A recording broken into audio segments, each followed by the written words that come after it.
በስመ አብ ወወልድ ወመንፈስ ቅዱስ አሐዱ አምላክ አሜን። አጠር ያለች ስነ ግጥም አቀርባለሁኝ።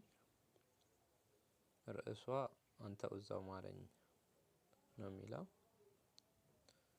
አንተው እዛው ማረኝ በዓለም መኖር ያንተ በግ ነኝና፣ በኃይል ያልበረታው ጉልበቴ ያልጸና፣ ዘወትር መዋያዬ በተኩላዎች መሃል፣ አንተኑ ፍለጋ ሁሌም ኮበልል፣ በአውላላው ሜዳ ቦታ ሳይጠባቸው እነዚህ ተኩላዎች ግራ የገባቸው በጎችን ያርዳሉ ያወራርዳሉ፣ አዳኛችሁ ጌታ ወዴት ነው እያሉ።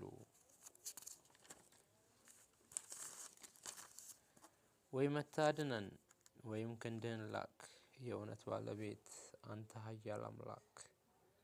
ዘወትር እላለው መከራው ሲመረኝ መከራው ሲከብደኝ፣ እነሱ ሲገሉኝ አንተው እዛው ማረኝ፣ እነሱ ሲገሉኝ አንተው እዛው ማረኝ። ቀን 27/03/2018 በእኔ የተዘጋጀ ነው። መታሰቢያነቱ በአርሲ ለሚገደሉት የኦርቶዶክስ ክርስቲያኖች በተለይ ጉልበታቸው ያልጸና ህፃናት ትሆንልኝ። ስላዳመጣችሁኝ አመሰግናለሁ።